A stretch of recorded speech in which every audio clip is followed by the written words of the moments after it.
আসসালামু আলাইকুম বন্ধুরা, সবাইকে ওয়েলকাম জানাচ্ছি software testing Bangla tutorial YouTube চ্যানেলের নতুন একটি ভিডিওতে। আশা করি সবাই ভালো আছেন এবং সুস্থ আছেন। বন্ধুরা, আমরা প্রিভিয়াস ভিডিওগুলোতে আইএসটিকিউবি চ্যাপ্টার 4 থেকে লার্ন করছিলাম।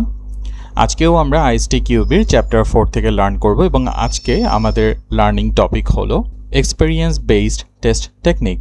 এক্সপেরিয়েন্স বেসড টেস্ট টেকনিক এটা হলো মোস্ট ইনফর্মাল একটা টেস্ট টেকনিক। বিশেষ কিছু ক্ষেত্রে বিশেষ কিছু সিনারিওর জন্য আমাদের এই ইনফর্মাল এক্সপেরিয়েন্স বেসড টেস্ট টেকনিকটা অ্যাপ্লাই করার প্রয়োজন পড়ে। আর আইএসটিকিউবি সিলেবাসে 3 ধরনের এক্সপেরিয়েন্স বেসড টেস্ট টেকনিকের কথা বলা হয়েছে।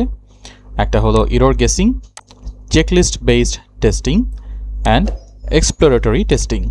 এই সবগুলোই K2 লেভেলের কোশ্চেন। আপনার যদি আন্ডারস্ট্যান্ডিংটা ভালো থাকে আপনি অ্যান্সারগুলো খুব ইজিলি দিতে পারবেন। সো চলুন মূল ভিডিওতে চলে যাই আর আন্ডারস্ট্যান্ডিংগুলো আমরা বিল্ড আপ করি। প্রিভিয়াস একটা ভিডিওতে আমি আপনাদেরকে দেখিয়েছিলাম যে এক্সপেরিয়েন্স বেসড টেস্ট টেকনিক, সেখানে অল্প কিছু কথা বলেছিলাম এবং ওইখানে একটা টপিক ছিল কার এক্সপেরিয়েন্স বা কাদের এক্সপেরিয়েন্স। আমরা যে এই এক্সপেরিয়েন্স বেসড টেস্ট টেকনিকের কথা বলছি, এটা কাদের এক্সপেরিয়েন্স?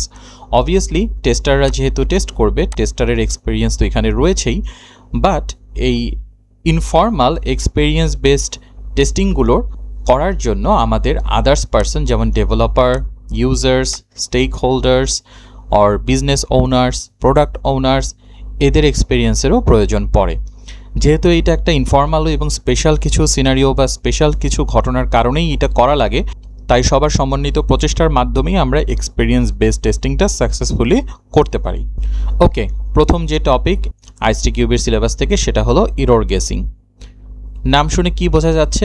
এরর কি হবে বা এরর কি হতে পারে সেটা গেস করা, আগে থেকে গেস করা। এই অ্যাপ্লিকেশনের এক্সাম্পলটা আমি আগেও দেখিয়েছিলাম। ধরুন আপনি একটা মোবাইল অ্যাপ্লিকেশনে কাজ করেছেন যেটা বাচ্চাদের জন্য ইন্টেন্ট করে তৈরি করা, মানে এটা বাচ্চারা ইউজ করবে, কিন্তু বাচ্চাদের যেহেতু ফিঙ্গারের এক্সপেরিয়েন্স, ভিউইং এক্সপেরিয়েন্স এগুলো একটু ডিফারেন্ট হয় বড়দের থেকে, তাই এই অ্যাপটা সাকসেসফুল ছিল না। কেন সাকসেসফুল ছিল না? এই জিনিসটাকে আমরা অ্যাজ এক্সপেরিয়েন্স হিসেবে নিয়ে আমরা যখন কোনো একটা সিমিলার টাইপের সফটওয়্যারে এটা অ্যাপ্লাই করব বা অ্যাপ্লাই করার প্রয়োজন পড়বে, তখন আমরা এক্সপেরিয়েন্স বেসড টেস্টিংগুলো করতে পারি। এখানে একটা কথা লেখা আছে যে error guessing involves creating test to explore failure that are likely to অকার। মানে কি হতে পারে, কি প্রবলেম হতে পারে। যেহেতু আগে আপনি সিমিলার টাইপের একটা এক্সপেরিয়েন্স পেয়েছেন, সিমিলার টাইপের একটা টেস্টিংয়ের মাধ্যমে, তো আপনার কিছু এক্সপেরিয়েন্স আছে এবং আপনি কিছু গেস করার ক্যাপাবিলিটি হয়েছে। আচ্ছা, সিমিলার টাইপের অ্যাপ্লিকেশন যদি আবার আমরা কাজ করি তাহলে কিছু এরর, এই ধরনের কিছু এরর হতে পারে। এটাই হলো এরর গেসিং। এরর গেসিংয়ের যেই টেস্টিং, তার টেস্ট কেস বা টেস্ট সিনারিওগুলো কীরকম হতে পারে। আমরা যদি ফর এক্সাম্পল আমাদের যেই অ্যাপটার কথা ছিল সেটাই যদি ধরি, touch screen usability issue is an app for children, এটা প্রিভিয়াসলি ঘটেছে। সো প্রিভিয়াস এক্সপেরিয়েন্স থেকেও আমরা এই এররটা গেস করতে পারি সিমিলার টাইপের অ্যাপ্লিকেশনের জন্য। যেমন আমি ফর এক্সাম্পল রিসেন্টলি একটা প্রজেক্টে কাজ করছিলাম। এই প্রজেক্টটা আসলে অনেকগুলো ছোট ছোট ইউজার স্টোরি বা কাজের মাধ্যমে রিলেটেড এবং সবগুলো ইন্ডিভিজুয়াল টাস্ক। তো সেইখানে এটা একটা ডেটাবেস রিলেটেডের টেস্টিং ছিল বা প্রজেক্ট ছিল। তো আমাদের কাজটা ছিল হলো স্টোর প্রসিডিউর তৈরি করা ডেটাবেসের। স্টোর প্রসিডিউর করার সময় যেটা আমরা খেয়াল করলাম, একটা রিকোয়ারমেন্ট বা একটা প্রয়োজনীয়তা এরকম ছিল যে টেম্পোরারি টেবিল, ইন্টারনাল টেম্পোরারি টেবিলগুলো, এটা কমপ্লেক্স জিনিস, জাস্ট তার সিম্পলি বলছে যে ইন্টারনাল টেম্পোরারি টেবিলগুলো সেভ করলে আমাদের জন্য ভালো হতো। যদিও এটা ডিরেক্টলি কোনো রিকোয়ারমেন্ট ছিল না, কিন্তু ডিবাগিং পারপাসে লাইভ প্রোডাকশনে এরর বের করার জন্য, ডেটার মিসম্যাচ বের করার জন্য টেম্পোরারি টেবিলগুলো, ইন্টারমিডিয়েট টেম্পোরারি টেবিল সেভ করলে আমাদের জন্য ভালো ছিল। কিন্তু ডেভেলপাররা সেটা করেনি, আমরা কিউএরাও সেটাকে ইগনোর করেছি, ডিরেক্টলি যেহেতু রিকোয়ারমেন্টে মেনশন ছিল না। কিন্তু দেখলাম যে না, এটা আমাদের জন্য হলে খুবই ভালো হয়। সো এই যে একটা এক্সপেরিয়েন্স পেলাম এবং ডেভেলপারদের যে একটা টেম্পোরারি টেবিল সেভ করার মিস করে যাওয়ার প্রবণতা রয়েছে, এটা আমরা জানলাম। সো পরবর্তী প্রতিটা স্টোর প্রসিডিউরে আমরা এটা একটা চেক করতাম, এরর গেস করতাম। আচ্ছা, টেম্পোরারি টেবিল সেভ করা হয়েছে তো, ইন্টারমিডিয়েটটা, সেশন বেজেরটা যদিও একটু কমপ্লেক্স হয়ে গেছে, বাট এটা হলো এরর গেসিংয়ের টেস্ট কেসগুলোর একটা এক্সাম্পল। দেন আর কোথা থেকে আসতে পারে? Contradictory system requirements. আমরা যখন এরকম সিমিলার টাইপের ইস্যু হয়েছে, এই ধরনের সিস্টেমে যখন আমরা এরর খোঁজা ট্রাই করব বা এরর গেস করব, তখন আমরা আরও স্ট্যাটিক টেস্টিংয়ের দিকে বেশি নজর দেব, যাতে করে ইররগুলো আরও ভালোভাবে ফাইন্ড আউট করতে পারি। আবার new technology being used, so নতুন কোনো টেকনোলজি যদি আমাদের ইউটিলাইজ হয় সফটওয়্যারে বা এই সিস্টেমের মধ্যে, এবং সেই টেকনোলজি যদি কমন কিছু ইস্যু থাকে, কমন কিছু প্রবলেম থাকে, এটাও কিন্তু আমরা ইরর গেসিংয়ের মধ্যে নিয়ে আসতে পারি। আচ্ছা, এই পার্টিকুলার টেকনোলজিটা ইউজ করলে এরকম একটা লিমিটেশন আছে বা এরকম একটা প্রবলেম হতে পারে বা একটা মিস হয়ে যাওয়ার কোনো কিছু প্রবণতা থাকতে পারে, সো আমরা সেটা ইরর গেসিংয়ের মধ্যে নিয়ে আসতে পারি। আবার থার্ড পার্টি কোনো একটা সফটওয়্যারের সাথে হয়তো ইন্টিগ্রেশনের ব্যবস্থা রয়েছে এই সফটওয়্যারে বা এই সিস্টেমে, এই থার্ড পার্টিরও এক একটা থার্ড পার্টি তো আসলে এক একভাবে কাজ করে। ফর এক্সাম্পল বিকাশ, নগদ দুইভাবে কাজ করে, তাদের এপিআই ডিফারেন্ট এবং তাদের পারফরমেন্সও ডিফারেন্ট, তাদের কিছু লিমিটেশনও আছে। ফর এক্সাম্পল কোন একটা থার্ড পার্টির সাথে আমার প্রিভিয়াসলি একটা বাজে এক্সপিরিয়েন্স হয়েছে, ফর এক্সাম্পল তাদের একটা ইরর বা একটা পার্টিকুলার ফিচার নেই, এরকম জিনিস যদি আমরা আবারও ওই সেম থার্ড পার্টিটার ইন্টিগ্রেশন যদি আমাদের সফটওয়্যারে আবারও থাকে, আমাদের ওই জিনিসটা কিন্তু অবভিয়াসলি লক্ষ্য রাখতে হবে এবং এই কমন ইস্যুগুলো আমাদের যে স্টেক হোল্ডার আছে তাদেরকে জানাতে হবে।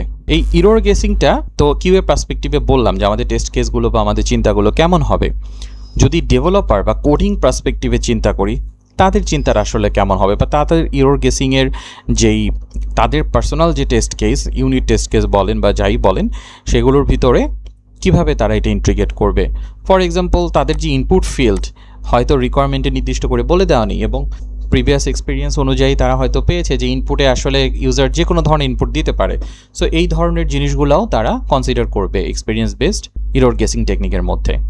আবার ধরুন কোনো একটা আউটপুট ফাইল জেনারেট হচ্ছে, কী ধরনের আউটপুট ফাইল জেনারেট হচ্ছে বা এই ধরনের যে আউটপুট ফাইল জেনারেট হচ্ছে সেটার কী লিমিটেশন রয়েছে, এটাও ডেভেলপার সেন্ট্রিক বা কোডিং সেন্ট্রিক থেকে তারা চিন্তা করবে। বা কোনো লজিকের যদি ভুল থাকে বা কোনো লজিকের যদি লিমিটেশন থাকে, পারফরমেন্স বা যে কোনো ধরনের হতে পারে, সেটাও তারা এই ডেভেলপার বা কোডিং সেন্ট্রিকে তারা চিন্তা করবে।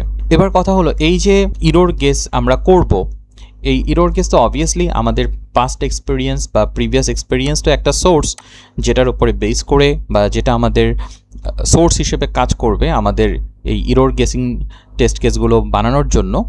আর কি সোর্স রয়েছে? General cause of software failure, সেটা থার্ড পার্টি ইন্টিগ্রেশনের কারণে হতে পারে, টেকনোলজির লিমিটেশনের কারণে হতে পারে, বিভিন্ন কারণে হতে পারে। নেক্সট আমাদের আরেকটা এক্সপিরিয়েন্স বেসড টেস্ট টেকনিক রয়েছে, সেটা হলো চেকলিস্ট বেসড টেস্টিং। নামেই বোঝা যাচ্ছে কোনো একটা চেকলিস্ট থাকবে এবং তার উপরে বেস করে আমাদের টেস্টিংটা হবে। এটাও একটা ইনফর্মাল ওয়ে, প্রপার কোনো টেস্ট কেস বা প্রপার কোনো কন্ডিশন মেনটেন করা হয় না। নর্মালি আমরা যদি চিন্তা করি, আমরা যখন কোথাও ট্যুরে যাই বা ঘুরতে যাই, তখন কিন্তু আমরা একটা চেকলিস্ট বানাই যে ওকে ফাইন, আমি এই আইটেমগুলো নিয়েছি কিনা, আমি এই জিনিসগুলো কেনা দরকার কিনেছি কিনা, হোটেল বুক করেছি কিনা, গাড়ির টিকিট বুক করেছি কিনা, টিকিটটা সাথে নিয়েছি কিনা, প্রিন্ট আউট করেছি কিনা, এই যে আমাদের কিছু পার্টিকুলার কাজ। এখন এই কাজটা কিভাবে করব? সাপোজ টিকিটের প্রিন্টেড কপি নিয়েছি কিনা, হয়তো অনলাইনে অর্ডার করেছি, টিকিটের প্রিন্টেড কপি নিয়েছি কিনা। এখন এক্স্যাক্টলি স্টেপ বাই স্টেপ যে দোকানে যাব, তারপর হোয়াটসঅ্যাপ বা ইমেলের মাধ্যমে আমার পিডিএফ টিকিটটা ট্রান্সফার করব, সে প্রিন্ট করবে, আমি হাতে নেব, তারপর বাসায় আসবো, ব্যাগের ভিতরে ভরবো, আমার কমপ্লিট একটা ফর্মাল টেস্ট কেস হলো। এটা তো করি না, জাস্ট চেক করি যে আমাদের টিকিটটা আমরা নিয়েছি কিনা, প্রিন্টেড কপি নিয়েছি কিনা। সো চেকলিস্টটা খুবই শর্ট হয় এবং ফর্মাল স্টেপগুলো এখানে থাকে না। এই চেকলিস্ট বেসড টেস্টিংটা আমাদের কেন দরকার? কিছু পার্টিকুলার জিনিস থাকে যেগুলো আমাদের নিউ বা ওল্ড বা এক্সপেরিয়েন্সড টেস্টার সবারই টুকটাক ভুল হয় বা হতে পারে বা কমন জায়গা মিস হয়ে যায় আমরা হিউম্যান বিং হিসেবে। তো এই ধরনের ক্ষেত্রে আমরা যদি একটা চেকলিস্ট মেনটেন করি, যেমন আপনি যদি রেগুলার ট্যুরে যান, তারপরেও দেখবেন দু একটা আইটেম হয়তো আপনার মিস হয়ে যাচ্ছে। সো মাথা থেকে না রেখে আমরা যদি একটা সিম্পল চেকলিস্টের মতো করে ফেলি, তাহলে কিন্তু আমাদের ভুল হওয়া বা মিস হওয়ার চান্সটা অনেক কমে যায় এবং এটা অন্যরাও ফলো করতে পারে। যেমন আপনার যে চেকলিস্ট আপনি ট্যুরের জন্য বানিয়েছেন, আপনি সেটা আপনার ফ্রেন্ডের সাথে শেয়ার করতে পারেন, আপনার ফ্যামিলি মেম্বারদের সাথে শেয়ার করতে পারেন। সো আমাদের যেই ভুল হওয়ার প্রবণতা শুধু নিজের না, অন্যদেরও কমে যেতে পারে। যেমন এখানে একটা এক্সাম্পল রয়েছে, ধরুন কোনো একটা ই কমার্স সাইটে আপনি ঢুকলে বা আপনি সেখানে গিয়ে আপনি আপনার প্রিভিয়াস অর্ডার করা আইটেমগুলো দেখতে পারেন। ভালো কথা, দেখতেই পারেন এবং এটাই দেখা উচিত, একটা ফাংশনালিটি। কিন্তু এখানে একটা বিষয় ইম্পর্টেন্ট, যে এটা হয়তো কোনো একটা ইন্টারনাল এপিআই এর মাধ্যমে আপনাকে এই ভিউটা দেয় বা এই ওয়েব পেজটা আপনার লোড হয় ইনফরমেশনগুলা, কিন্তু সেই এপিআইটা আসলে ভ্যালিডেট করছে না আপনার কি আসলে এই অর্ডারগুলো দেখতে পারা উচিত কি উচিত না, বা আপনি কার অর্ডার দেখছেন, আপনার সেশন, আপনার পারমিশন, এগুলো ভ্যালিডেট করাও কিন্তু এপিআইয়ের কাজ। হয়তো সামহাও সেটা মিস হয়ে গেছে, ওইটা ওইভাবে করে রিকোয়ারমেন্টে নেইও, কিন্তু এটা ইম্পর্টেন্ট, খুবই জরুরি। রিকোয়ারমেন্টে হয়তো এরকমভাবে আছে যে valid user should show there previous order. এখন ভ্যালিড ইউজার ঠিক আছে, তো আমি তো একটা ভ্যালিড ইউজার, আমার প্রিভিয়াসলি অ্যাকাউন্ট ক্রিয়েট করা আছে, আমি তো দেখতে পারবোই, আমার প্রিভিয়াস অর্ডারও আছে, কিন্তু আমার সেশনটা এখনও লাইভ আছে কিনা, আমার যেই সেশন টোকেন সেটা এখনও লাইভ আছে কিনা, এইটা হয়তো কাস্টমারের রিকোয়ারমেন্টে ওভাবে করে বলা নেই। সো এই ধরনের প্রবলেম হতেই পারে, অনেক সময় এক্সপিরিয়েন্স ডেভেলপার এবং কিউএ তাদেরও এই জিনিসগুলো ছুটে যায়। তাই আমরা যদি একটা চেকলিস্ট হিসেবে এগুলো রাখি, আচ্ছা ঠিক আছে আমরা অর্ডার দেখব, পাশাপাশি এটাও দেখবো যে এপিআইয়ের সেশনটা আছে কিনা। যখনই আমরা এপিআইয়ের উপরে বেস করে কোনো একটা কিছু টেস্ট করব, যেটা এপিআইয়ের উপরে ডিপেন্ডেন্ট, আমরা একটু চেক করে দেখব ওর যে টোকেনটা, পারমিশন টোকেনটা, অথেন্টিকেশন টোকেনটা, সেটা লাইভ আছে কিনা, সেশন এখনও আছে কিনা। তো এটা আমরা চেকলিস্টে নিয়ে আসতে পারি। সো চেকলিস্টের আইটেমসগুলো আসলে কীরকম, যদি আমরা সেই এপিআইয়ের কথাই বলি আর সেই ই কমার্স সাইটের কথাই বলি। আচ্ছা, এখানে আরেকটা বিষয় যে চেকলিস্ট বেসড টেস্টিংটা both functional and non functional দুই ধরনের রিকোয়ারমেন্ট এবং টেস্টিংয়ের জন্যই অ্যাপ্লাই করা যেতে পারে। তো আমরা যদি এপিআইয়ের কথা বলি, সেটা চেকলিস্টটা কেমন হবে? Test that the API validate user permission correctly, test the sorting functionality as an admin user, test that all mandatory fields are validated. So দেখুন, জাস্ট সিম্পলি কিভাবে করব, ডেটা ইনপুট কী দিব, প্রিকন্ডিশন কী থাকবে, এক্সপেক্টেড আউটপুট, অ্যাকচুয়াল আউটপুট, এত in ডিটেলসে আমরা যাই না। চেকলিস্টে জাস্ট হাই লেভেল থেকে, হাই লেভেল মানে একদম জাস্ট জিসটুকু, একদম মেইন বেসিক জিনিসটুকু আমরা মেনশন করি। So don't specify all detail steps, just condition or functionalities. Checklist has higher test coverage but lower repeatability as formal test case. আচ্ছা, এটা হলো test কেসের একটা অসুবিধা বা সুবিধাও বলতে পারেন। এরকম চেকলিস্ট বেসড টেস্ট যখন আমরা করি, তখন কিন্তু আমাদের কাভারেজ অনেক বেড়ে যায়। আমরা ইনফর্মাল ওয়েতে বিভিন্নভাবে টেস্ট করতে পারি। চেকলিস্টটা যার কাছে দিবেন, একজন কিউএ হয়তো এক একভাবে টেস্ট করবে, কিন্তু এই সেম জিনিস রিপিট করাটা কিন্তু একটা ফর্মাল টেস্ট কেসের মতন এতটা ইজি হয় না বা পসিবল না, রিপিট করা যায় না। আপনি নিজেই যদি একটা চেকলিস্ট ফলো করেন, এক সপ্তাহ পরে নিচের চেকলিস্ট আপনি নিজেই ঠিক মতন সেম স্টেপ ফলো করে রিপিট করতে পারবেন না। এটা হলো চেকলিস্ট বেসের একটা লিমিটেশন। চেকলিস্ট বেসের আমাদের ডেটা সোর্সগুলো কি, বা এই চেকলিস্টে আমরা কি কি বিষয়ের উপর ডিরাইভ করে তৈরি করতে পারি? Same way, past experience, previously ভুল করেছেন, মাথায় হাত পড়েছে সেই experience, general cause of software failure, similar as error গেসিংয়ের মতো, defect or failure data, defective data, আবার ইউজারের ডেটা, ইউজারের এক্সপেরিয়েন্স, ইউজারের ফিডব্যাক, রিভিউ, এগুলোর উপরে বেস করেও আপনি চেকলিস্ট তৈরি করতে পারেন। ফর এক্সাম্পল, কোনো একটা অ্যাপ অ্যান্ড্রয়েড অ্যাপ স্টোরে কেউ কমেন্ট করেছে বা অ্যাপল অ্যাপ স্টোরে কমেন্ট করেছে যে অমুক ভার্সনে অ্যান্ড্রয়েডের আমার এটা ঠিকমতো লোড হয় না। তাহলে এটা আপনি একটা চেকলিস্টে অ্যাড করে নিলেন যে আমরা এটা টেস্ট করবো অ্যান্ড্রয়েড 8 এটার মধ্যে লোড হয় কি না, কোন ডিভাইস দিয়ে করব, কিভাবে করব, কতটুকু করব, ইন ডিটেলস না লিখে জাস্ট একটা চেকলিস্ট আইটেম আমরা লিখে দিতে পারি। তাহলে মনে রাখার মতো এক্সামের জন্য চেকলিস্ট বেসের কিছু জিনিস: checklist define the test condition not in details. Checklist may be based on information from a variant of source, যেটা আমরা বললাম বিভিন্ন সোর্স থেকেই চেকলিস্টটা আসতে পারে। Can be used for various type of testing, both functional এবং not functional, দুইটার ক্ষেত্রে ইউজ হতে পারে। Likely to increase the test coverage but decrease repeatability, test coverage বাড়লেও রিপিট করার ক্যাপাবিলিটিটা কমে যায়। particularly effective in the absence of detailed test case. So details test case যেখানে নেই বা হয়তো করা পসিবল না, টাইম কনস্ট্রেন্ট আছে, বিভিন্ন রিজন হতে পারে, সেইগুলা ক্ষেত্রে আমরা এই চেকলিস্ট বেসটা ইউজ করতে পারি এবং খুব হেল্পফুল হয়। তবে এই চেকলিস্ট বেস টেস্টিংয়ের একটা এটা যেহেতু ইরর গেসিংয়ের ক্ষেত্রেও এটা প্রযোজ্য, চেকলিস্টের জন্যও প্রযোজ্য, যে এটাকে মেনটেন করতে হবে, এটার এফেক্টিভনেস ধরে রাখতে হলে এটাকে মেনটেন করতে হবে যে কোনো কিছুরই। আমরা চ্যাপ্টার 1 একটা জিনিস লার্ন করেছিলাম, টেস্ট ওয়্যার আউট, যদি মনে থাকে, যে টেস্ট কেস যখন পূরণ হয়ে যায় বা সেম টেস্ট কেস দিয়ে, সেটা ফর্মাল, ইনফর্মাল, এক্সপিরিয়েন্স বেসড যাই হোক না কেন, সেটা দিয়ে সেম টেস্ট কেস দিয়ে দীর্ঘ সময় ধরে যদি আমরা এরর খুঁজতে থাকি, একটা সময় আর কোনো এরর বা ডিফেক্ট আমরা পাবো না। এই কারণে আমাদেরকে এই ওয়্যার আউট থেকে রক্ষা পাওয়ার জন্য বা পেস্টিসাইড প্যারাডক্সের মধ্যে না পড়ার জন্য আমাদের চেকলিস্টটাকে আপ টু ডেট রাখতে হবে। New item may be added based on defect analysis and the length of the checklist must be limited. এইটা খুবই ইম্পর্টেন্ট। চেকলিস্ট বানাতে বানাতে আবার আমরা এত বড় চেকলিস্ট বানায় ফেলবো না যেখানে 100-150 আইটেম ঢুকে গেল, তাহলে চেকলিস্টের যে মূল উদ্দেশ্য সেইটা পূরণ হবে না। চেকলিস্ট শুধু আমরা ক্রুশাল, খুব ফ্রিকোয়েন্টলি মিস হয়ে যায়, ভুল হয়, এই ধরনের জিনিসের উপরে বানাবো। যদি আমরা 150-200 চেকলিস্টের আইটেমই বানাই তাহলে আমাদের ফর্মাল টেস্ট কেসের ভ্যালু কি থাকে, বা অথবা আমাদের ধরে নিতে হবে আমাদের ফর্মাল টেস্ট কেসে ঝামেলা আছে। 20টা 30টা 40টা ম্যাক্সিমাম চেকলিস্ট অ্যাকসেপ্টেবল, এটা মেনে নেওয়া যায়। ওকে, আমাদের নেক্সট আইটেম এক্সপ্লোরেটরি টেস্টিং। নামের ভিতরেই বোঝা যাচ্ছে টেস্ট করবেন আর এক্সপ্লোর করবেন, এক্সপ্লোর করে করে টেস্ট করবেন। কোন ক্ষেত্রে আমাদের এই টেস্টটা করা লাগে? ধরুন কোন একটা সিস্টেমে আপনি কাজ করছেন, কিন্তু এটা অনেক পুরানো সিস্টেম। পুরানো সিস্টেমের একটা অন্যতম নাম হলো লেগেসি সিস্টেম। এটা আইএসটিকিউবি কোশ্চেনের মধ্যে আসতে পারে, লেগেসি সিস্টেম। সো লেগেসি মানেই হলো ওল্ড সিস্টেম, বেশ পুরানো সিস্টেম, 20-25 বছর আগে তৈরি কোনো সফটওয়্যার।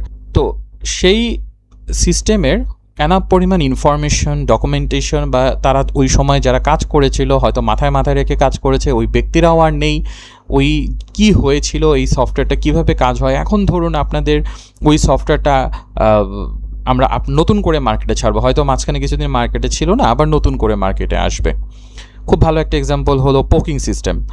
ফেসবুকে 8-10 বছর আগে কিন্তু পোক করার একটা অপশন ছিল, খুব রিসেন্টলি কিন্তু ফেসবুক আবার এটাকে ব্যাক করেছে। এখন ধরুন এই পোকিংয়ের জন্য, মডিউলটার জন্য যত জিনিসপাতি এটার সাথে যারা রিলেভেন্ট ছিল সবাই কেউ নাই আর। এখন এইটাকে মার্কেট নতুন করে ছাড়বে ফেসবুক, তো অবশ্যই ফেসবুকের এটা টেস্ট করতে হবে। কিভাবে টেস্ট করবে? তখন তারা এই এক্সপ্লোরেটরি টেস্টিংটা করবে, মানে এক্সপ্লোর করবে। নতুন টেস্টার বা ডেভেলপার যারা আছে তারা সিস্টেমটাকে এক্সপ্লোর করবে এবং এটাকে টেস্ট করে ডিফেক্টগুলো পেয়ে সেগুলো রিজলভ করে নতুন করে মার্কেটে ছাড়বে। এটার হলো একটা ইটারেটিভ টেস্ট টেকনিক এবং ইনফর্মাল, এবং এটা আগে থেকে প্রিডিফাইন থাকে না। যেহেতু কোনো ডকুমেন্ট বা কোনো এক্সপিরিয়েন্স লোকই নেই, কারণেই তো আমরা এই এক্সপ্লোরেটরিতে যাচ্ছি, এক্সপ্লোর করছি। ইটারেটিভ টেস্টিং মানে কি? মানে হলো আপনি এক্সপ্লোর করবেন, ডকুমেন্ট করবেন, সেটা ডকুমেন্টে রিভিউ করবেন, ইস্যু পেলে ইস্যুটা ফিক্স করবেন, দেন আবার এক্সপ্লোর স্টার্ট করবেন। এই সাইকেলটা আপনার কন্টিনিউয়াসলি চলতেই থাকবে এবং এই সাইকেলটা চলার সময় আপনারা ডিফেক্ট রিপোর্ট বানাবো আমরা, কী কী ইস্যু পেলাম, এবং এই ডিফেক্ট রিপোর্টের উপরে বেস করে আপনার 7 প্রিন্সিপালের একটা মনে আছে কিনা, যে ডিফেক্টস ক্লাস্টার টুগেদার, মানে ম্যাক্সিমাম ডিফেক্ট বা প্রবলেমগুলো একসাথে এক জায়গাতেই পাওয়া যায়, মোটামুটি কম বেশি পাশাপাশিই থাকে। হয়তো একটার সাথে চেইন রিয়াকশন আছে বা ক্যাসকেডিং রিজন আছে, এই জন্য থাকে। তো আমরা তখন কি করব? ওই সব জায়গাগুলোকে আইডেন্টিফাই করে সেখানে মোর ফর্মাল অ্যাপ্রোচগুলা অ্যাপ্লাই করব টেস্টিংয়ের জন্য, ডিফেক্টগুলো সলভ করার জন্য। সো এই কারণে এটা একটা ইটারেটিভ প্রসেস। আমরা সলভ করব, ডকুমেন্ট করব, রিভিউ করে সলভ করব, আবার এক্সপ্লোর করব, করতেই থাকবো। আচ্ছা, কতক্ষণ করব, কতদিন করব, কতটুকু যাব এভাবে করে? শুধু কি এই এক্সপ্লোরই করে যাব আজীবন? না, এটার কিছু লিমিটেশন বা টাইম বাউন্ডিংয়ের বিষয় আছে। যেমন আমাদেরকে এক্সপ্লোরেটরি টেস্টিংটাকে অবশ্যই সেশন বেসড করতে হবে। সেশন বেসড মানে কি? এক একটা সেশনের উপরে। প্রথম সেশনের একটা লিমিটেশন বা একটা কনস্ট্রেইন হলো test is carried out within a defined time box. 1 ঘন্টা, 2 ঘন্টা, 1 দিন, 2 দিন, একটা নির্দিষ্ট টাইম ফ্রেমের মধ্যে আপনাকে এটাকে নিয়ে আসতে হবে। আদারওয়াইজ এক্সপ্লোরেটরি করে কোনো লাভ নেই। আপনার ফর্মাল করাটাই তো বেটার। যদি আজীবন যদি করেই যান এক্সপ্লোর, তাহলে তো লাভ নেই। তার চাইতে 2টা কিউএ হায়ার করে সিস্টেমটাকে ভালো করে অ্যানালাইজ করে 1 মাস ধরে আপনি ফর্মাল টেস্ট কেসই তো বানাতে পারেন। সো এই জিনিসটা আসলে টাইম বাউন্ড করতে হবে। Testing is guided by test charter. Test চার্টারটা কি? আমরা আসলে কি দেখব, কতটুকু দেখব, কখন দেখা স্টপ করব, এই জিনিসটা একটা পার্টিকুলার কন্ডিশন বা রিকোয়ারমেন্ট লাগবে, বা টেস্ট ক্লোজারের জন্য যে আচ্ছা কতটুকু হলে আমরা এই সেশনটা স্টপ করব, এরকম একটা ইনফরমেশন লাগবে। Activities may be documented using session sheet. এবং কী কী অ্যাক্টিভিটিস করলাম, কী কী এক্সপ্লোর করলাম, যদিও এটা ইনফর্মাল, বাট ইনফর্মালি একটু হালকা একটা শিটের মধ্যে আমরা লিখবো যে এই সেশনটাতে, এই পার্টিকুলার সেশনটাতে আমরা কী কী করলাম বা কী কী পেলাম বা কী কী ডিফেক্ট পেলাম। কারণ অ্যানালাইজ করার জন্য তো পরে এগুলোকে রাখতে হবে, মাথায় রাখলে তো হারিয়ে যাবে। তাই আমরা একটা সেশন শিট মেনটেন করব বা মেনটেন করতে হয়। যেটা বলেছিলাম যে when should exploratory testing be used, more formal techniques rely more heavily on good documentation. মানে আপনি যদি ফর্মাল টেস্টিং অ্যাপ্রোচ বা টেস্ট কেস রাইটিংগুলো করতে যান, আপনাকে ডকুমেন্টের উপরে ভালো রকমের রিলায়েবিলিটি থাকতে হবে, আদারওয়াইজ আপনি কিন্তু পারবেন না। সো যেখানে ডকুমেন্ট নেই, কোনো ইনফরমেশন নেই, সেখানে আপনাকে এই এক্সপ্লোরেটরি টেস্টিংটা করতে হবে। যেমন চেকলিস্ট বেসড যদি করেন বা ইরর গেসিংও করেন, সেক্ষেত্রেও কিছু পরিমাণে ডকুমেন্টেশন আপনার থাকে না। আপনি জানবেন কি সফটওয়্যার, কেমন কি, কিসের উপরে কাজ হচ্ছে, কারণ প্রিভিয়াস এক্সপিরিয়েন্সগুলোর সাথে রিলেট তো করতে হবে। কিন্তু এই এক্সপ্লোরেটরির ক্ষেত্রে আপনার কোনো কিছুই নাও থাকতে পারে। সো আমরা যখন এরকম সিচুয়েশনে পড়ব, তখন আমরা এই এক্সপ্লোরেটরি টেস্টিংটা করব।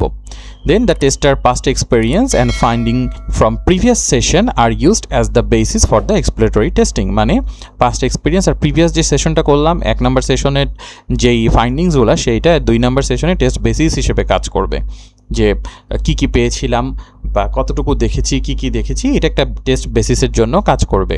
আপনি তখন যে আমাদের টেস্ট চার্টার রয়েছে দ্বিতীয় সেশনের জন্য 1 নম্বরের ফাইন্ডিংস বা আমাদের যেটা ছিল সেশন শিট, সেইটা 2 নম্বরের জন্য টেস্ট চার্টারের কাজ করবে। ওকে, এখানে আবার একটু বলা হয়েছে যে আমরা কোন কোন ক্ষেত্রে এটা করবে। একটা তো বললাম যে লিমিটেড ডকুমেন্টেশন আছে, এটার বাইরেও আরও আছে আমাদের যখন টাইম এবং বাজেট কনস্ট্রেইন থাকে। এখন ফেসবুক ধরুন চাচ্ছে 1 সপ্তাহের মধ্যে পোকিংটা আমাদের নামাতে হবে, অত ফর্মালি টেস্ট করার সময় নাই। এক্সপ্লোর করো অ্যাজ এ ইউজারের পার্সপেক্টিভ থেকে, দেখো কোনো মেজর ইস্যু আছে কিনা, না থাকলে আমরা মার্কেট আবার ছেড়ে দিব।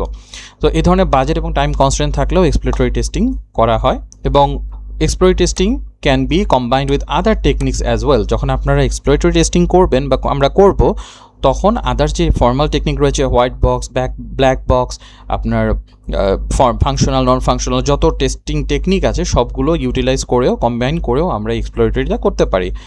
এখানে নির্দিষ্ট কোনো রুলস নেই।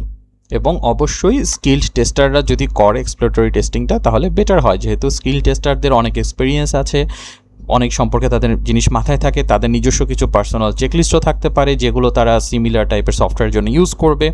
সো স্কিল টেস্টারদের জন্য টেস্টিংটা করাটা একটু বেটার, এবং আমি বলবো স্কিল টেস্টারদের দিয়ে এটা করানোর জন্য। এবার চলুন আমরা এক্সামে এই এক্সপিরিয়েন্স বেসড টেস্টিং থেকে কী কী ধরনের স্যাম্পল কোশ্চেন আসতে পারে, এরকম কিছু স্যাম্পল কোশ্চেন দেখি এবং সলভ করার ট্রাই করি একসাথে। প্রথমে আমাদের কি কোশ্চেন আছে একটু দেখে নিই। Which of the following is best description for error guessing technique? Error guessing টেকনিকের ডেসক্রিপশন কোনটার সাথে ভালো ম্যাচ করে? আচ্ছা দেখি একটু। A structured approach to test design focus on input-output transformation. না, এটা একটা structured way না। Error guessটা more structured way না। A method used to identify defect based on formal analysis. না, formal analysis ও না। An experience-based approach where tester use knowledge for common errors. Right, error গেসিংটা common ইররের মধ্যেই আছে। So এই ধরনের কিছু কিওয়ার্ড দেখলেই আমরা খুব ইজিলি আমাদের কারেক্ট অ্যান্সার কোনটা হতে পারে সেটা গেস করতে পারবো। পরেরটাও একটু দেখি। A test technique primarily concern with high end user might incorrect interaction. না, এটাও না। সো আমাদের নাম্বার সি হলো কারেক্ট, বোঝাই যাচ্ছে। হ্যাঁ, নাম্বার সি হলো আমাদের কারেক্ট। নেক্সট কোশ্চেন আমরা চলে যাই। Which of the following best describe exploratory testing? আচ্ছা, এক্সপ্লোরেটরি টেস্টিংয়ে কোনটা বেশি ডিসক্রাইব করে? অনেক কিছুই আছে এক্সপ্লোরেটরিতে, চলুন আমরা একটু দেখে নিই। A rigorous and formalized testing process where test case are planned in advance. আচ্ছা, এক্সপ্লোরেটরিতে আমাদের অ্যাডভান্সে কোনো টেস্ট কেস বা টেস্ট অ্যাপ্রোচ প্ল্যান করার ওয়েই নাই, কারণ আমরা কিছু জানি না এই সম্পর্কে। সো এইটা না। A testing technique where the software is explored in real time or with the test being designed and executed simultaneously. হ্যাঁ, রিয়েল টাইমে এক্সপ্লোরও করি এবং আমরা সাইমেন্টেনিয়াসলি ডকুমেন্টও প্রিপেয়ার করি, যেটা আমাদের নেক্সট সেশনের জন্য একটা ডকুমেন্ট বা টেস্ট বেস হিসেবে কাজ করবে। আচ্ছা, মনে হচ্ছে এটা, তারপরে বাকিগুলো দেখি। A type of testing where all possible errors are guessed in advance. না, অ্যাডভান্সে গেস করার কোনো ওয়েই নাই, আমরা তো জানিই না এই সিস্টেম সম্পর্কে কিছু। এক্সপ্লোরেটরি টেস্টিংটাই তো এই কারণে করা। Testing that is exclusively perform by automated testing tools. না, এরকম কোনো কথা আমরা জানি না এক্সপ্লোরেটরি টেস্টিংয়ের ক্ষেত্রে। সো নাম্বার বিটাই কারেক্ট অ্যান্সার হবে। হ্যাঁ, নাম্বার বিটাই correct answer. What is the primary purpose of checklist based testing? চেকলিস্টের প্রাইমারি পারপাস কি? প্রাইমারি পারপাস যদি আমরা এমনিতেই একটু আমাদের প্রিভিয়াস মেমোরি থেকে রিকল করি, যাতে আমাদের কমন কোনো জিনিস ভুল না হয় বা ছুটে না যায়। ওকে, এবার দেখি এরকম কিছু পাই কি না। To detect as many defect as possible without any predefined structure. না, চেকলিস্টের তো একটা প্রিডিফাইন্ড স্ট্রাকচার থাকে, আমাদের চেকলিস্টটাই তো একটা স্ট্রাকচার। সো এইটা না। To provide a structured approach based on predefined list of items to verify during test. এটা মনে হচ্ছে কারেক্ট, বাকিগুলোও দেখি। To perform testing only at the end of the development cycle. না, এরকম কোনো কথাবার্তা আমরা জানি না। চেকলিস্ট আমরা যে কোনো সাইকেলেই করতে পারি, নট অনলি এন্ড সাইকেলেই করতে হবে। To focus exclusively on performance and stress testing. না, চেকলিস্ট বেসটা আমরা দুই ক্ষেত্রেই করতে পারি, ফাংশনাল নন ফাংশনাল দুই ক্ষেত্রেই করতে পারি। সো পারফরমেন্সটা একটা নন ফাংশনাল। সো শুধু যে নন ফাংশনাল পারফরমেন্সের উপরেই আমরা বেস করে করি তাও না। সো নাম্বার বিটাই কারেক্ট অ্যান্সার মনে হচ্ছে। আচ্ছা, এই ধরনের যেখানে আসলে কোনো কিছু অ্যাপ্লাই বা টেকনিক কোনো কিছু ক্যালকুলেশনের বিষয় নেই, এইসব ক্ষেত্রে আমরা সবগুলোই কোশ্চেন একটু পড়ে দেখা ট্রাই করব। অনেক সময় একটা কোশ্চেনের অ্যান্সার আমাদের ট্রু মনে হয়, বাট তার থেকেও বেটার কিছু একটা আমাদের নেক্সটে থাকতে পারে। আইএসটিকিউবি কনফিউজ করার জন্য ঘুরিয়ে ফিরে কোশ্চেন করে। সো সবগুলোই পড়বেন, বাট যদি ভেরি কনফিডেন্ট থাকেন যে এটাই কারেক্ট হবে, বাকিগুলো মানে পড়ার প্রয়োজনই মনে না করেন, সেটাও আপনারা করতে পারেন। এখানে আরেকটা রয়েছে যে considered the list a tester use when design test cases. আচ্ছা, এই লিস্টটা আসলে একজন ডেভেলপার ফলো করছে। এখন এটা কোনটা? ওকে, এখন যেহেতু আমরা এক্সপিরিয়েন্স বেস টেস্টিংয়ের চ্যাপ্টারটা মাত্র পড়লাম, সো এইখানে ইজিলি আমরা কিছু জিনিস বাদ দিয়ে দিতে পারি, যেমন for example boundary value analysis. এটা তো আসলে এর সাথে রিলেভেন্ট না, কিন্তু যখন অনেক কোশ্চেনের মাঝে র্যান্ডমলি এই কোশ্চেনটা আসবে তখন আমাদের কনফিউশন লেগেও যেতে পারে। আচ্ছা, তারপর আমরা একটু পড়ে দেখি। সো কি বলা হয়েছে যে tester uses when designing test case. Test case ডিজাইনের ক্ষেত্রে এই জিনিসগুলো সে ফলো করেছে। আচ্ছা, ওকে, তাহলে এটা কি, এটা তো দেখতে অনেকটা একটা চেকলিস্টের মতো লাগলো, কারণ এখানে আবার নামের ভেতরেও আছে লিস্ট। তাহলে এটা কি একটা চেকলিস্ট বেসড টেস্টিং হবে? আচ্ছা, আর কি অপশন আছে আমরা একটু দেখি। Exploratory testing. সো এক্সপ্লোরেটরি টেস্টিংয়ের ক্ষেত্রে কিন্তু আমাদের আগে থেকে টেস্ট কেস বা প্ল্যানিং কোনো কিছু করার অপশন নাই। সো এটা না, এক্সপ্লোরেটরি তাহলে বাদ গেল।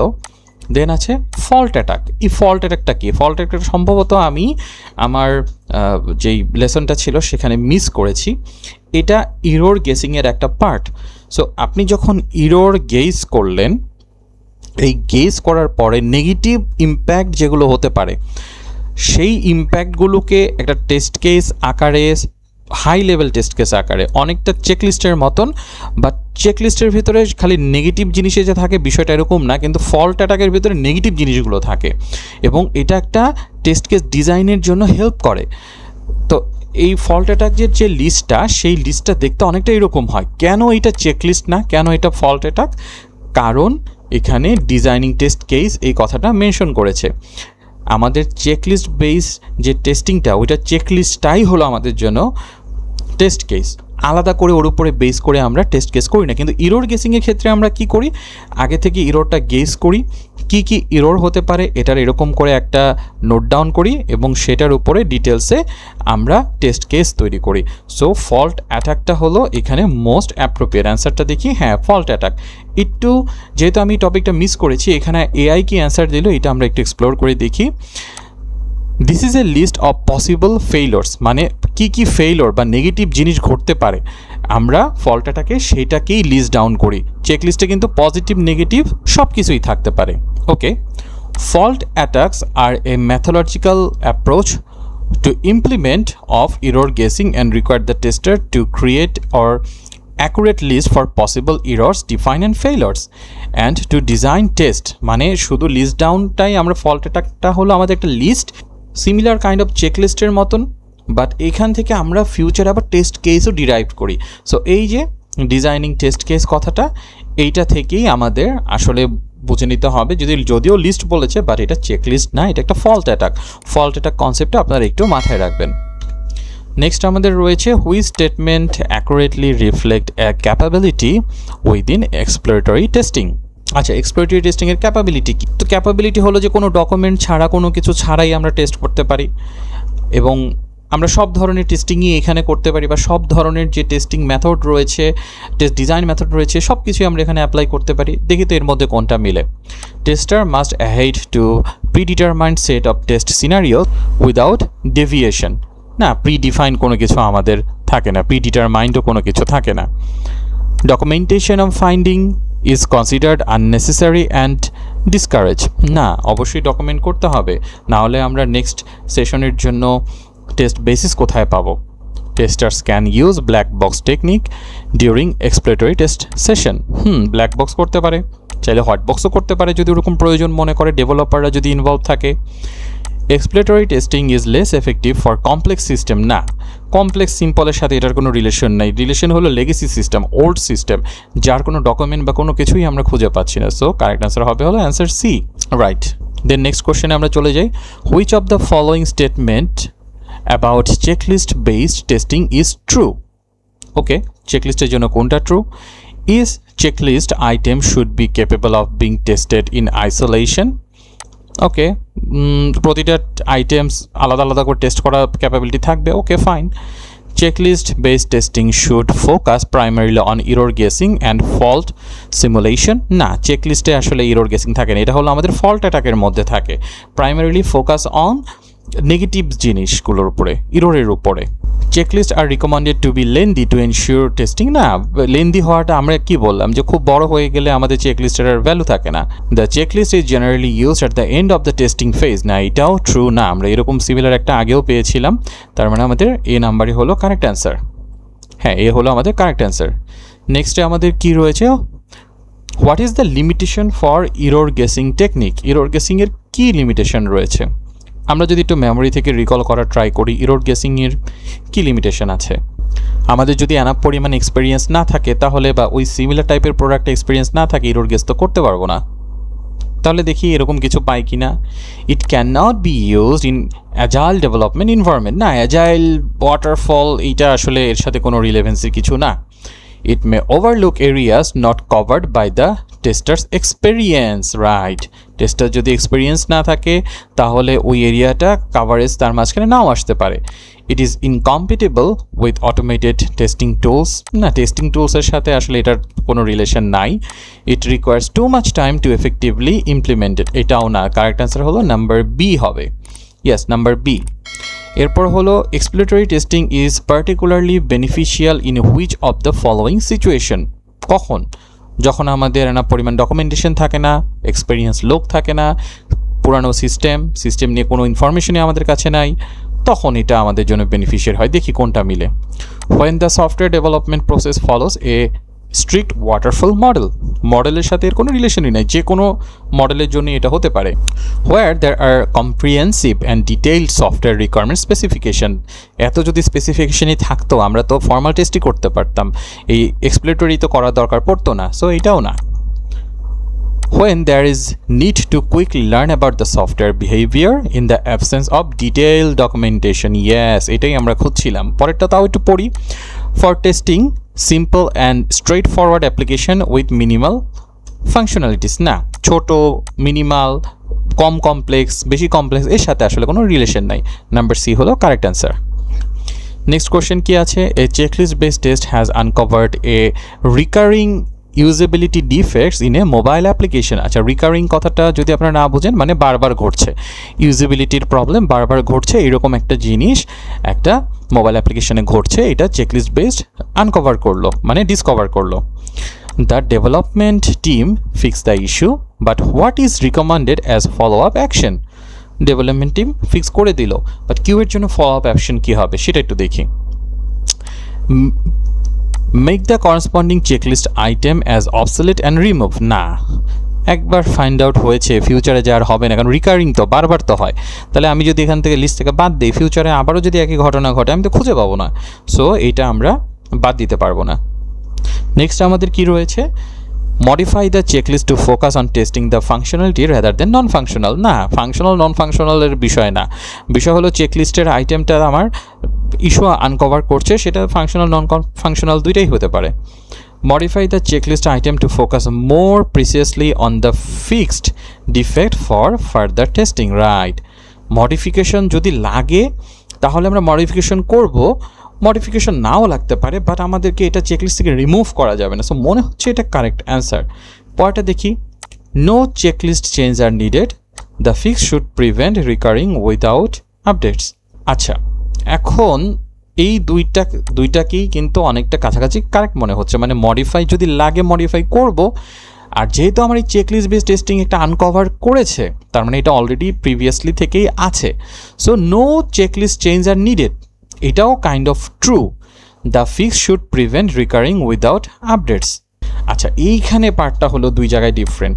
ডেভেলপার যে ফিক্স করলো কোনো প্রকার আপডেট বা কোনো কাজ করা ছাড়াই, এইটা প্রিভিয়াস ফিউচারে আবার হওয়ার থেকে প্রিভেন্ট করবে, এটা আসলে এই কথাটার সাথে একটু ইরিলেভেন্ট। দুইটা যদিও সেম টাইপেরই, দুইটাই কারেক্ট অ্যান্সার হতে পারতো, কিন্তু এই কথাটা আসলে সব উল্টাপাল্টা করে দিল, তার মানে নাম্বার সিটাই আমার কাছে কারেক্ট মনে হচ্ছে। হ্যাঁ, নাম্বার সি হলো কারেক্ট। এটা এক্সপ্লেনেশন দেখি, refining the checklist item based on specific defect pattern maximize its effectiveness in catching similar issues in the future. The other options are less ideal, removing the item risk the issue resurfacing and assuming the fix work perfectly is risky. So remove তো করাই যাবে না, এই দুইটা তো আমরা বুঝেই গেছি, কিন্তু এইটা আসলে যেহেতু এখানে ডেভেলপারের ফিক্সের একটা কথা বলা হচ্ছে যে আপডেট দিয়ে মানে ফিক্স করে ফেলেছে তাই আর হবে না, তো কোনো চেঞ্জের দরকার নেই। হ্যাঁ, চেঞ্জের দরকার নাই, আগে থেকেই আছে, তারপরেও একটু পলিশ করা বা জিনিসটাকে রাখাটা দরকার। সো দেখুন আইএসটিকিউবি আমাদেরকে কীভাবে কোশ্চেন দিয়ে কনফিউজ করে। Last one, A tester is preparing to use error guessing. Okay, which of the following would be useful resource to help identify potential area of concern? তো এরর গেসিং ইউজ করবে, চিন্তা করছে error guessing এর আমাদের potential source কি, previous experience, data, তারপর আদার্সদের experience. So দেখি এখানে কি কি আছে। এ comprehensive set of user interface design guidelines, কোনো কাজের না। Historical defect data from previous projects and similar system, হ্যাঁ এটা একটা কাজের জিনিস। ডিটেইলড কোড কভারেজ অ্যানালাইসিস, কোনো কাজের না। ফর্মাল স্পেসিফিকেশন আউটলাইন, না ফর্মাল স্পেসিফিকেশন আউটলাইনও খুব একটা কাজের না, এটা এক্সপিরিয়েন্স বা প্রিভিয়াসলি ডিফেক্টেড ডেটা যেগুলো আছে এটাই আমাদের জন্য কাজের। সো নাম্বার বিটাই কারেক্ট অ্যান্সার হবে। ওকে, সবাইকে অসংখ্য ধন্যবাদ যারা এতক্ষণ ধরে ধৈর্য ধরে এই লম্বা ভিডিওটি দেখেছেন। আশা করি ভিডিওতে আপনাদের উপকারে আসবে। আমাদের নেক্সট লার্নিং টপিক হবে কোলাবোরেশন বেসড টেস্ট অ্যাপ্রোচ। সিস্টেমে কোনো একটা ইস্যু ইন্ট্রোডিউস হওয়ার আগেই কোলাবোরেশন অ্যাপ্রোচের মাধ্যমে আমরা সেটাকে প্রিভেন্ট করে ফেলতে পারি। খুবই ইম্পর্টেন্ট একটা টপিক এবং নিউ টপিক আইএসটিকিউবির জন্য, এটা আগে ছিল না কোলাবোরেশন বেসটা। ভিডিওটা যদি ভালো লাগে ভিডিওতে লাইক করে দেবেন, ইউটিউব অ্যালগরিদমের জন্য চ্যানেলটি সাবস্ক্রাইব করবেন। চ্যানেলে নতুন হয়ে থাকলে ফ্রেন্ডস, ফ্যামিলি, কলিগস কেউ যদি আইএসটিকিউবি নিয়ে ইন্টারেস্টেড থাকে, কিউএ ফিল্ডে আসতে চায় বা অলরেডি কিউএ ফিল্ডে আছে আরও লার্ন করতে চায়, তাদের সাথে ভিডিওটি শেয়ার করবেন। সবাইকে আমার পরবর্তী ভিডিও দেখার আমন্ত্রণ জানিয়ে আজকের ভিডিও এখানেই শেষ করছি। সবাই ভালো থাকবেন, আল্লাহ হাফেজ এবং আসসালামু আলাইকুম।